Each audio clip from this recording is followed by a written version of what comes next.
Hola Thrivers, welcome to Thriving Purposefully with me, Jocelyn.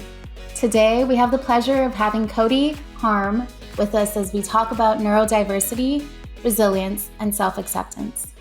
Kody is a BCBA co-owner of Curated Family Therapeutics. He has worked with individuals across all age groups, ranging from children to teens to adults with various diagnoses. Kody has been actively involved in applied behavior analysis, where he has focused significantly on implementing acceptance and commitment therapy. His expertise lies on providing exceptional support to neurodivergent teens and adults, parents of neurodivergent children, and teacher education. Hey, Kody. Hey, Jocelyn, how are you? I'm doing great. How's your day? It's really good. I appreciate the hola intro. My wife first language is Spanish, so I've been practicing because I don't want any secrets in my house when we have children. You know, I gotta. And I won't use any Spanish right now because I won't embarrass me. But maybe when we're off camera, I'll show you what I got. Yeah, I'd love that. Hmm. That would be amazing. I'm actually wearing my Latina Americana shirt. Cool. Very, very Yeah. cool. So Amazing. we're here. Well, side discussion. Go ahead. Yeah. What ethnicity is your wife? She's from the border of Texas, so she's güerita, so she's kind of like the Mexico City projects, very white, but is sort of Mexican American. So Amazing. Amazing. hmm Well, that's exciting. That's a new it fun is very exciting. fact. I Yeah, didn't yeah. know that about you. No, it's okay. It's an interest. It's a fun fact. I love the culture, though. I love visiting her. The town she's from is really fascinating and interesting, and it's kind of I don't know. It's a wild place. Hmm. Absolutely. I actually have never been to El Salvador, which is where my parents are from, but I've been wanting to go. And Gotta go. I hear Awesome. it's the place to go now. Things have been Yeah. changing. Yeah. Really? Yes. There's been some not great history there, so I'm Yeah. excited that it's Yeah. feeling better. I love El Salvadorian food. Great place. Los Angeles is a great Good. place to be for El Salvadorian culture. Absolutely. The pupusas. Have you tried the Salvadorian breakfast? Honestly, my Salvadorian experience is interesting because I've had clients that were El Salvadorian, and Yeah. as I know you're not supposed to, wink, wink. But when grandma comes to you and is like just aggressively like, you must eat this Yeah. and thank you, Yeah. I never, because I think that would be rude. I never Mhm. declined that. So I feel like I've had pretty much the most authentic and diverse Mm. Salvadorian experience in terms of food, but I couldn't tell you like specific, like what I ate Yeah. other than papusa in terms of breakfast. Yum. Okay. Okay. Well, I'll have to send you some recommendations of some Deal. Salvadorian restaurants in LA. Yeah, please. I'll be there. I'm a big supporter. Awesome. All right. Yeah. Well, let's jump right in. I Okay. would love to hear about a book that you've read or a quote you've heard that resonated with you and what it means to you. Okay. I think the quote that I've always come across often is one by Einstein where he's talking about if you judge a fish on its ability to climb a tree, then the fish will always feel like it's stupid. And as an educator, that's not my favorite word, but I love the idea of it in terms of like I think in my work and my life in general, and not only what I'm doing now, but what I've always been doing. It's always like building upon someone's strengths and sort of recognizing where they're at and within their strengths and their values, and always building it upon that. And I always want to make sure that you're the best version of yourself. And I think step one is really recognizing what you're great at, what you value, and sort of making that even stronger. And then anything else that you want to work on that's going to benefit your life, we can address that too. The other thing that I really like about that quote is it's like really a mindset thing, right? Like if the whole world has been telling you that you're X for so long, right? And you internalize that, like, is the world right? Are they true? Like who's making, sometimes the world is, and ideas and thoughts and perceptions are very, because we're human, it's very like imaginative and made up. And it's like, why can't you make up your own narrative about what you feel you are, what you are? And like, has the world ever created an opportunity for this fish to climb the tree? Like, is there any adaptations that it can do? Like, what is just because it's seen that way, or just because it's said that way, doesn't make it factual. And if you can sort of rearrange your brain and the wiring to have that mindset, I think there's a lot more potential. Yes, absolutely. I love that. It Yeah. reminds me of truth is relative and everyone's truth. I think the way you described it with it's a mindset thing, right? Yeah. Where we are today is a reflection of all the decisions that we made, and based on our mindset at that moment in time as well. Yeah. And confidence comes with just doing it and feeling successful more and more. But you got to try it, right? You got to go for it. You got to be the fish, I guess, in this analogy that tries to climb the tree. Absolutely. Uh, And it can know be, you can.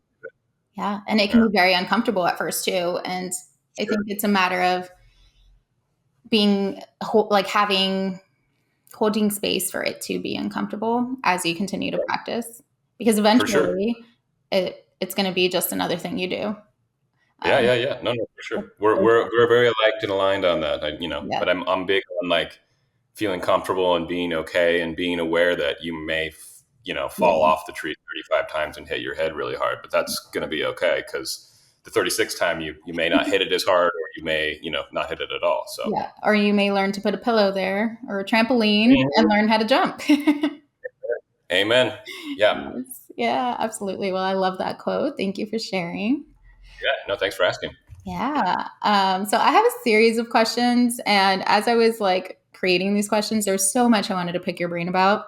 Sure. So let me jump right in. Can Go for it. you start by telling us about your journey and how you became involved in advocating for neurodiversity, and then later on, co-founding Curated Family Therapeutics? Yeah, I'd love to. Sort of start at the very beginning. I'm third generation teacher. So 3 out of 4 parents were educators. My mom was a teacher. I'm very close to my grandmother, who was a teacher. But I actually used to go to summer school with my mom when she was teaching. And Hmm. sometimes I'd find myself in an empty room, like watching, The Lion King on VHS. And then other times I would like help her pass out papers, or like if it was appropriate, help some of the students with things that were within my wheelhouse. Yes. And then I always wanted to be an educator. So when I got to college, I wanted something to look good on my resume. And I had heard about this camp where I'm from in Des Moines called Camp Sunnyside. And it's respite and summer camp. And everybody has some sort of like physical or cognitive diagnosis, a lot of overlap within the special education system. And I absolutely fell in love. And I was like, okay, I don't want to be a teacher. I want to be like a teacher within a specific population. Yes. And I continued to work there for a really long time. And then I moved to Los Angeles, and I was like, I don't know if I want to be in a classroom, but I want to continue working with this population that's given me a lot. Most often, autism was the diagnosis. And then I found ABA, which I had known nothing about. And I think, it's interesting sort of like sometimes within the internet and sometimes even within the neurodiverse community, it's not always the most favorably looked therapy. And there's a lot of that I understand. And I think there's a lot of that as practitioners and professionals we should have listened to sooner and adapted much sooner. But at the same time, there's also there's a lot, much more louder and important voices that are being showcased right now. And so I think that dialogue has been really helpful. Yes. Anyway, long story short, for me, the ABA thing, it wasn't necessarily like the therapy that I was into. It was always, invested in who the person was. It was like, it was client over agency. It was sometimes client over parents, like their needs and their interest. But I think what ABA really allowed me to do is like, between sort of doing the traditional aspect of it with like working one-on-one with the kid or like supervising or doing parent training, to what I'm doing now, which is much more like acceptance and commitment therapy. I work with a lot more adults now. I'm working with adults that, in terms of like their lifestyle, like, they have families, they're married. So I think what it really, like the therapeutic avenue that I've taken has allowed me to see everything in, just about everything, and support with just about everything in one's life with that diagnosis, whether it's like the billion IEPs that I've been to, helping a teenager learn how to like independently use the bathroom, helping someone make and sustain their first friendship, helping someone like through marriage with their partner and helping their partner understand their how autism impacts them, helping, working with parents who are like super open and like super celebratory of the diagnosis versus like I worked with parents and they didn't tell grandma and grandpa living in the same house that their grandchild had a diagnosis. They didn't know, grandma and grandpa didn't know why I was there. Like Yeah. that sort of, Dynamic. maybe shame or repression, and like not talking openly about it. So, long story short is I've seen everything, and I've given so much and I've gotten so much back that like this population of individuals isn't, just, they're not really just clients. Like they're not my clients currently. They're not my family. Like I don't overstep in that ethical boundary, but like some of my really early on when I was doing respite and working one-on-one with kids, like these are individuals and their family that were in my wedding, like these are people that I love. And so I think the advocacy kind of comes from the root of like being so invested for so long in so many different avenues and having so much understanding and seeing what it's like to be a parent or to be a 13-year-old or to be a 35-year-old, all within sort of like different impacts of the spectrum and the wheel that is autism.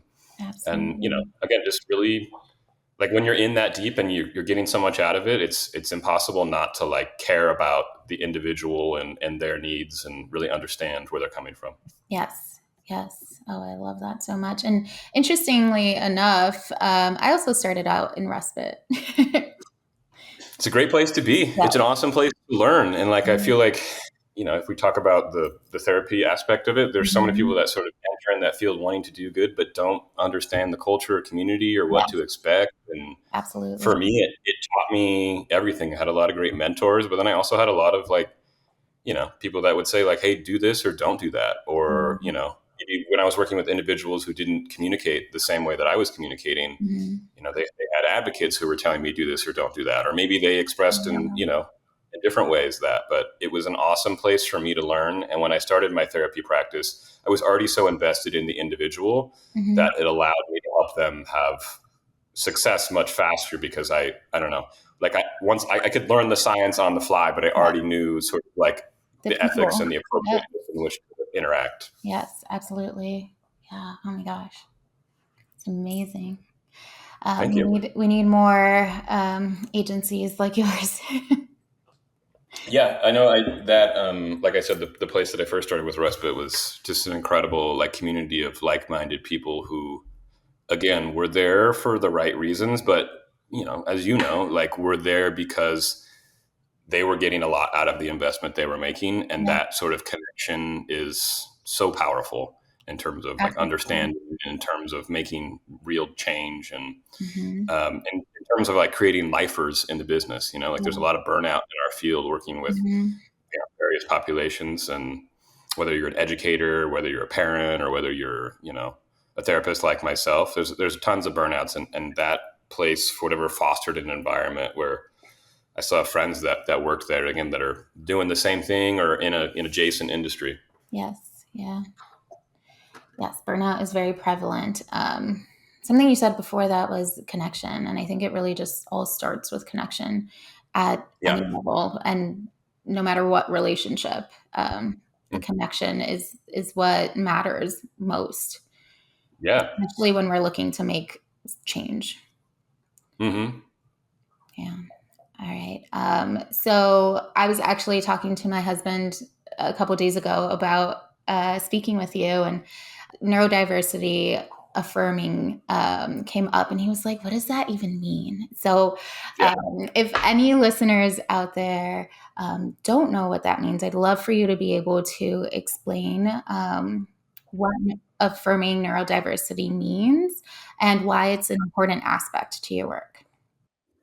Yeah. I mean, I think it means everything. I think, again, we were talking about earlier, like it's important as clinicians that you're always listening to the population that you're serving. And because, thank God that like diverse voices in the last like 5 or so years have been so amplified and been so heard. And like, you can make the argument like 5 or 10 years ago, the concept of neurodiversity was not within the like typical rhetoric, but like I hang out with like my friends this weekend, and like by default, they're using like, oh, you work with neurodiverse individuals, I heard, versus like whatever rhetoric they may have been using 5 or 10 years ago. Yeah. And like their understanding is so much heightened. And then someone like myself, obviously, like I practice it in a different way. I think for me, the first thing is just like listening to the client's experience and really like catering it to what they need. well, I'm sure we'll talk about this later, but we'll talk about like a values assessment. That's a Yeah. really great examination of, it's a great reflection for the client to see like who they are and where they want to go. And at the same time, it's an idea of me understanding who they are and where they want to go so I can help them like get on that path. But I think the other thing in terms of like affirming care is like just making sure that because I'm not neurodiverse myself, that I always ask the right questions and I'm always listening and sort of like being sensitive to like their experience is so unusual. So when they, or not unusual, but so unique. So when they say that, like I'm really hearing them and like validating, like that's a real experience. Like sometimes my clients have sort of been heard throughout their life because from like neurotypical people or maybe like just society in general that like their experience is invalid or incorrect. And so I think hearing them then there, and then I think the two other things is like I'm constantly researching, I'm constantly engaged with like neurodiverse communities and people and like like talking to other people that are like neurodiverse therapists. So I make sure that like I'm aware on the latest and greatest research and the language and the things we're doing. And then the final thing that I do too is I'm always sort of questioning not my own neurodiversity, but just my sort of like neurotypical in quotes, maybe experience and like how like I have to continue to like reframe my experience. And like sometimes you take things for granted or like you've been assuming these things for so long and you really always have to like be in question about that because there's not really like the idea of being neurotypical isn't really effective or appropriate for anybody, regardless if they have the diagnosis or not.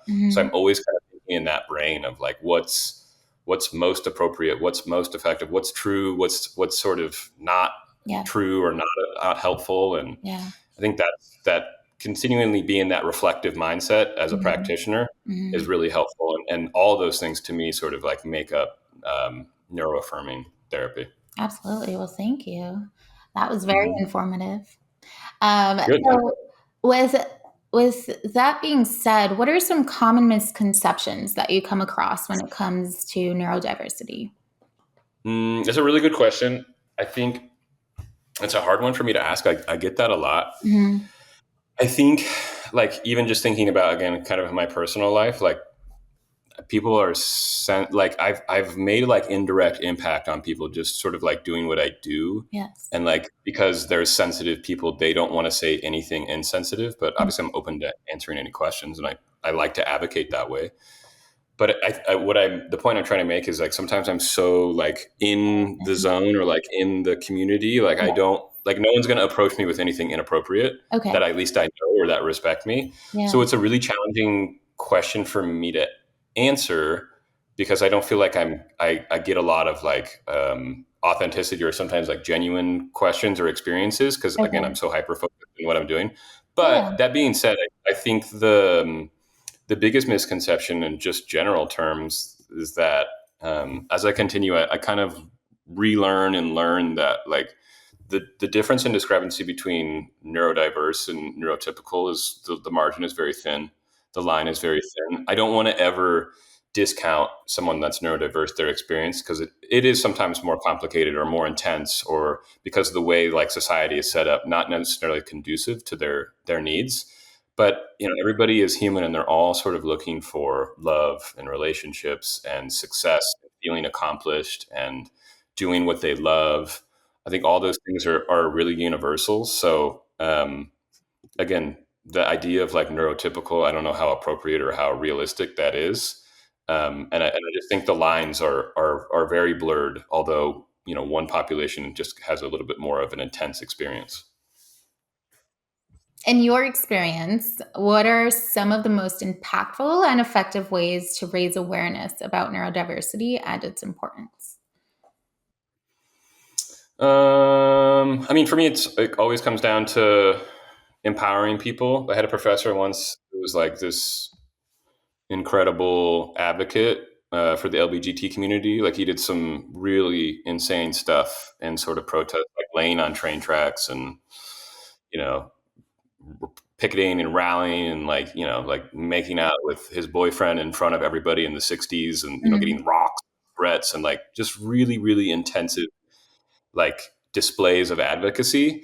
And he told me that no matter what he did, all the things that he felt like he accomplished, the best thing he ever did as an advocate was be an educator.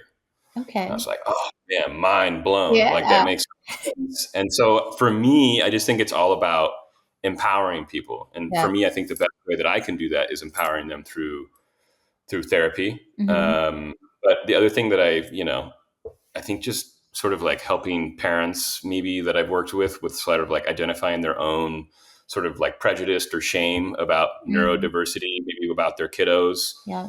or so like they don't create such like a glass ceiling. Hmm. An example, or like if I would when I used to work at schools, right? Like, and there was that friend who befriended, or didn't have judgment for their friend that like needed to stim at the lunch Hmm. table, and they were Yeah. just like, okay, stim away. I'm ready when you're ready, like whatever you need. And, teaching people just how to like unmask and be authentic and be themselves is so helpful. But, Yes. um, I think just empowering them in any way you can, whether you're in a social relationship, whether you're a teacher, whether you're a parent, any way you can do that, just allowing someone to be the best version of themselves, I think is really awesome. Yes. Their most unique and authentic self. Yes, exactly. And celebrate that. Yes. Celebrate it every day, every chance you get. Hmm. What are some specific strategies that Curated Family Therapeutics employs to help neurodivergent individuals build resilience and self acceptance? Excellent question. I think the first thing and the most sort of like the first thing that we do with every client during our first session or our first consultation is we have them do the values assessment, which I know Love you're that. aware of. Yes. And as you know, like again, I talked about this a little bit earlier, but it really helps the client reflect for themselves on like who they are and who they want to be. Yes. And then for me, again, it's really important because it lets me know who they are and who they want to be. And my goal is always not to change who you are, Hmm. but just to create the best version of who you want to be and Yes. help you get there. And so within these values, once you just sort of determine where you want to go or where you have been going that you like, I help you create like action plans or goals. And these are really just individualized steps to help you start living intentionally, kind of understanding it's a marathon, not a sprint. Um, but within these goals, eventually you are what you do. You're defined by the actions you take. And you said it earlier, but like eventually, this action may be hard, but in 3 months, you're going to look like, oh, wow, I'm not the person, or I'm not doing the things that I want to be. I am that person because of the things on a daily Yeah. You've basis. embodied the person you Yes. want to become. Yes. 3 months later. Yeah. Yeah. Yeah. And Um, I love Go ahead. that you start off with gaining clarity because Yes. it's so important. And that Yeah. in the work I do too, I also start with a values assessment. Yeah. And there's so much clarity that comes out of it. Yeah. Because we make decisions on a subconscious level and a conscious level throughout the day, hundreds, maybe Mhm. even thousands of times a day. But if we have the clarity and we put Yep. intentionality towards those decisions, that's when our life starts to look different. That's For when, sure. just like you said, 3 months down the road, 6 months down the road, we'll look back and we'll see, like, hey, wait a minute. I am Mhm. not the person that I was at the beginning of 2023. And Yeah. I'm living a life that is so important and so valuable. And what I Yeah. love is that it's unique to each person. Absolutely.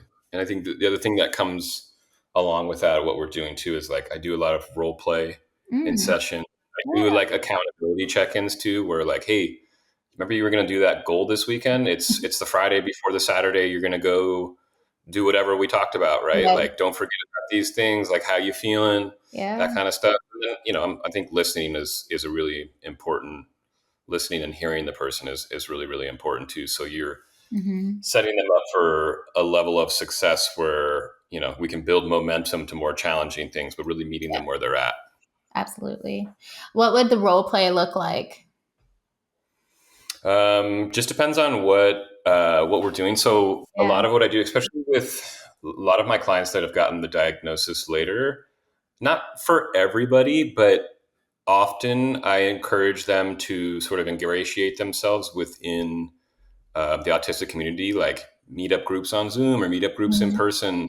with other like adults that got a later diagnosis or adults that Yes. have had diagnosis forever. But just so, because there's things that I can't, like, no matter how much knowledge and how much experience that I've had with the autistic community, like I'm never going to be able to relate on a certain level because I just don't, that's not how my brain works. So I always, for a lot of people, I encourage them to do that. And so role play might be like, oh, okay, I'll go, but like, I'm not going to unmute myself on Zoom.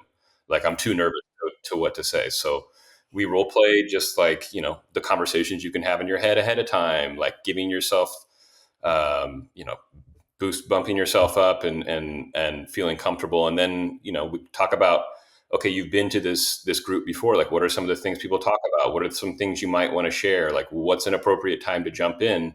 And maybe if you don't jump in, if you don't say anything, like, what are the conversations you're going to have in your head so you can take something away and like make this experience work for you?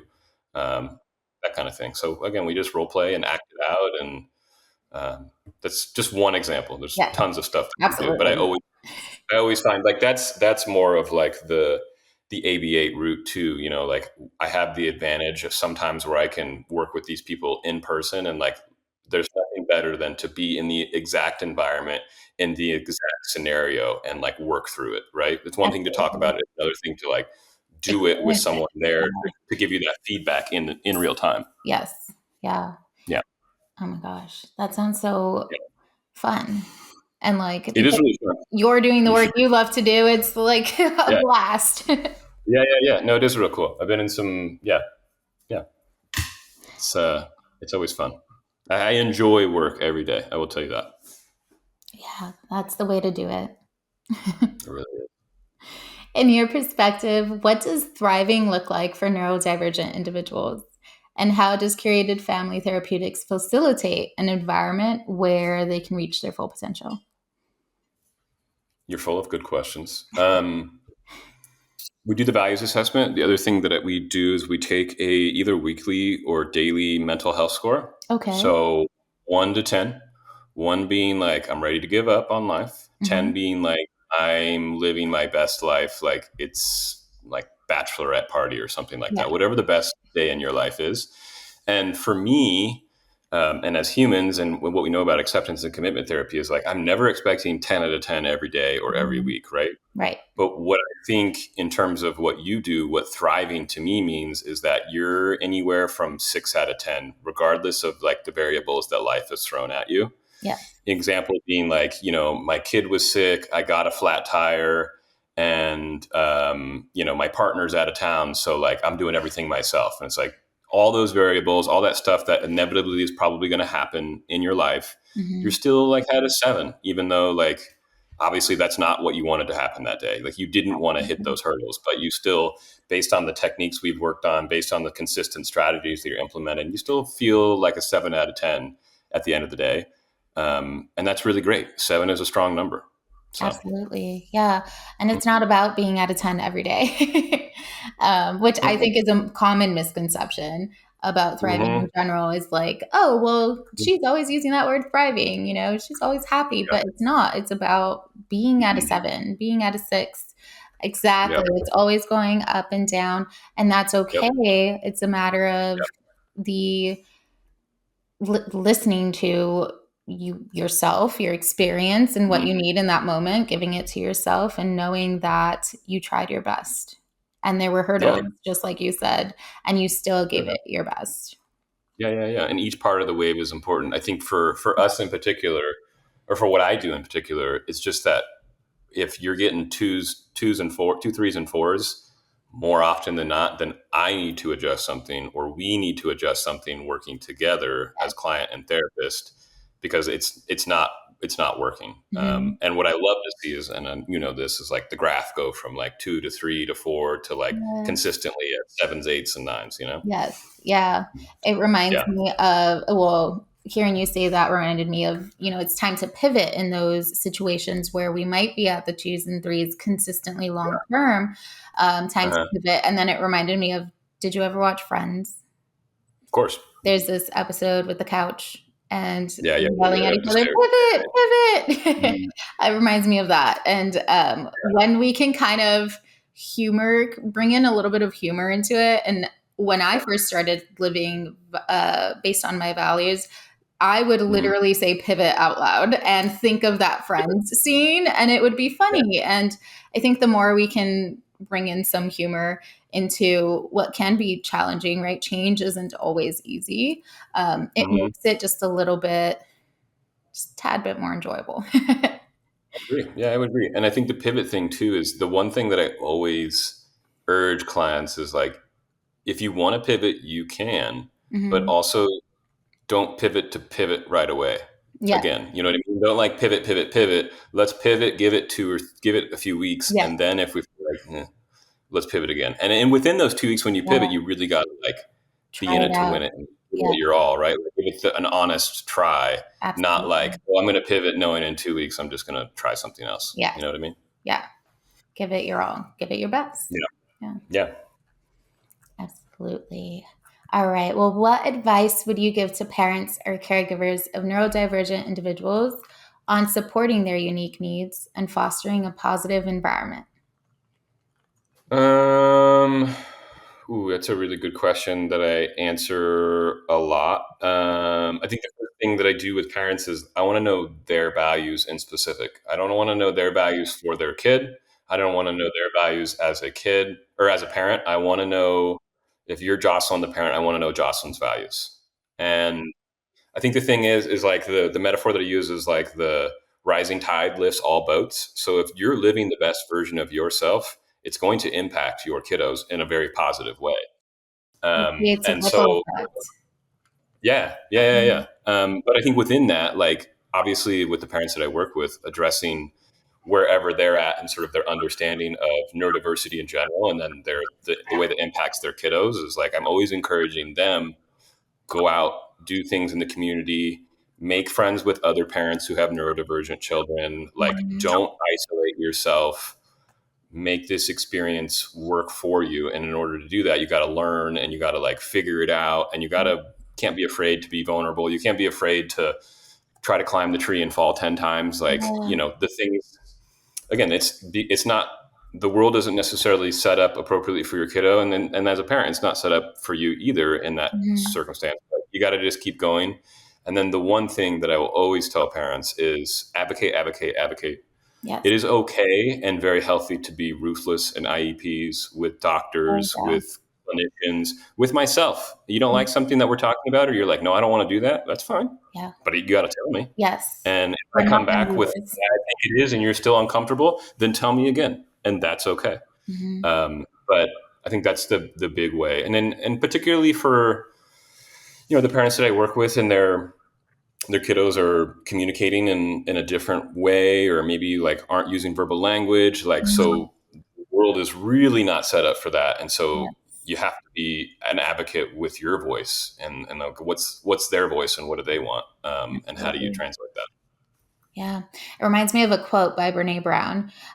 She says, vulnerability is not weakness, it's our greatest measure of courage. And I think that that's so relatable in that context. I love it. Well, as we wrap up, we'd love to give you the opportunity to share more about the services and offerings provided by Curated Family Therapeutics. How can the Thrivers listening learn more about your agency, access your resources, and get involved in supporting your mission to affirm neurodiversity? Well, we have an Instagram at curatedfamilytherapeutics.com. We have a website, curatedfamilytherapeutics.com. And in my next life, I'm going to pick an easier and shorter business name. And then, like we do trainings, we do advocacy trainings. I do like trainings with schools. I do public speaking. I work with a few businesses that aren't necessarily related to neurodiversity, but just supporting in sort of more of like the ACT thing. Okay. But primarily what I'm doing, again, is working with anybody who's like curious about their own neurodiversity or is neurodivergent, working with the parents of kiddos they're neurodivergent. And then we're contracted with schools where we're really taking the sort of acceptance and commitment therapy hour and implementing it Yeah, within the classroom for teachers, because that's where my heart's at still. And we all know when teachers thrive, their students thrive, and that's the goal. absolutely.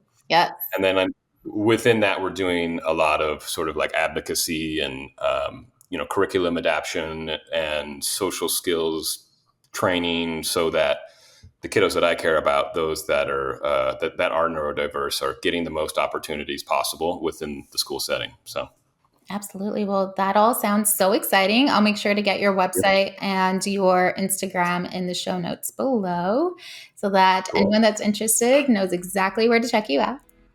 It was a pleasure talking with you today, Kody. Yeah, always.